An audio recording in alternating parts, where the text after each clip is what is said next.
Welcome to the Sherlock Holmes Bedtime Stories podcast.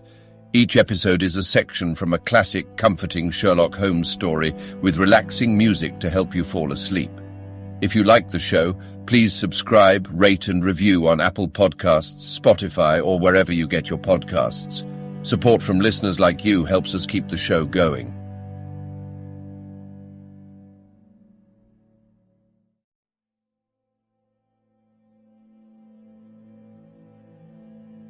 Now it's time to relax. Let your body fall into a comfortable position in your bed and drift gently into a state of total relaxation with tonight's story. A Scandal in Bohemia. 3. I slept at Baker Street that night, and we were engaged upon our toast and coffee in the morning when the King of Bohemia rushed into the room. "You have really got it," he cried, grasping Sherlock Holmes by either shoulder and looking eagerly into his face. "Not yet. But you have hopes." "I have hopes." "Then come." "I am all impatience to be gone. We must have a cab." "No, my brougham is waiting." "Then that will simplify matters." We descended and started off once more for Briony Lodge. "Irene Adler is married," remarked Holmes. "Married when?" "Yesterday." "But to whom?" "To an English lawyer named Norton."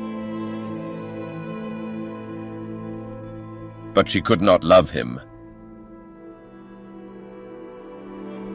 "I am in hopes that she does." "And why in hopes?" "Because it would spare your Majesty all fear of future annoyance."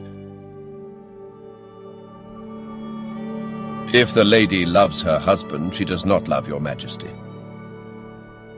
"If she does not love your Majesty, there is no reason why she should interfere with your Majesty's plan." "It is true." "And yet, well, I wish she had been of my own station. What a queen she would have made." He relapsed into a moody silence which was not broken until we drew up in Serpentine Avenue. The door of Briony Lodge was open, and an elderly woman stood upon the steps.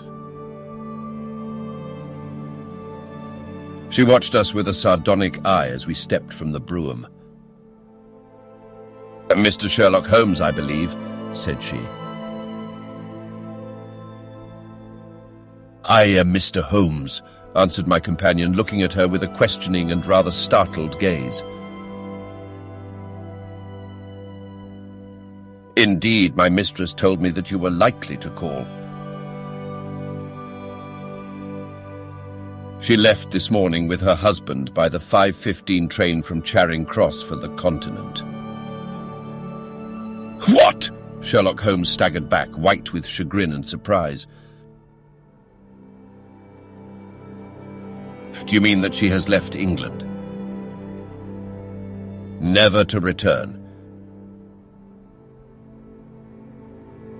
"And the papers?" asked the king hoarsely. "All is lost." "We shall see." He pushed past the servant and rushed into the drawing room, followed by the king and myself. The furniture was scattered about in every direction with dismantled shelves and open drawers, as if the lady had hurriedly ransacked them before her flight. Holmes rushed at the bell pull, tore back a small sliding shutter, and plunging in his hand pulled out a photograph and a letter. The photograph was of Irene Adler herself in evening dress. The letter was superscribed to Sherlock Holmes, Esquire. To be left till called for. My friend tore it open and we all three read it together. It was dated at midnight of the preceding night and ran in this way. My dear Mr. Sherlock Holmes, you really did it very well. You took me in completely. Until after the alarm of fire, I had not a suspicion. But then, when I found how I had betrayed myself, I began to think. I had been warned against you months ago. I had been told that if the king employed an agent, it would certainly be you. And your address had been given me. Yet with all this, you made me reveal what you wanted to know. Even after I became suspicious, I found it hard to think evil of such a dear, kind old clergyman. But, you know, I have been trained as an actress myself. Male costume is nothing new to me. I often take advantage of the freedom which it gives. I sent John, the coachman, to watch you, ran upstairs, got into my walking clothes, as I call them, and came down just as you departed. Well, I followed you to your door, and so made sure that I was really an object of interest to the celebrated Mr. Sherlock Holmes. Then I, rather imprudently, wished you good night and started for the temple to see my husband. We both thought the best resource was flight when pursued by so formidable an antagonist, so you will find the nest empty when you call tomorrow. As to the photograph, your client may rest in peace. I love and am loved by a better man than he. The king may do what he will without hindrance from one whom he has cruelly wronged. I keep it only to safeguard myself and to preserve a weapon which will always secure me from any steps which he might take in the future. I leave a photograph which he might care to possess, and I remain, dear Mr. Sherlock Holmes. Very truly yours,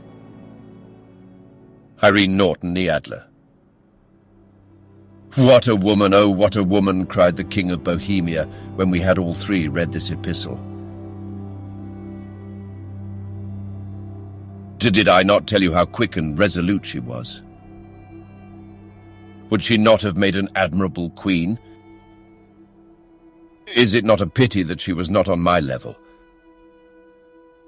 From what I have seen of the lady, she seems indeed to be on a very different level to your Majesty, said Holmes coldly. I am sorry that I have not been able to bring your Majesty's business to a more successful conclusion. On the contrary, my dear sir, cried the king, nothing could be more successful. I know that her word is inviolate. The photograph is now as safe as if it were in the fire. I am glad to hear your Majesty say so. I am immensely indebted to you. Pray tell me in what way I can reward you. This ring, he slipped an emerald snake ring from his finger and held it out upon the palm of his hand. Your Majesty has something which I should value even more highly, said Holmes. You have but to name it. This photograph. The king stared at him in amazement. Irene's photograph, he cried. Certainly, if you wish it. I thank your Majesty. Then there is no more to be done in the matter. I have the honor to wish you a very good morning.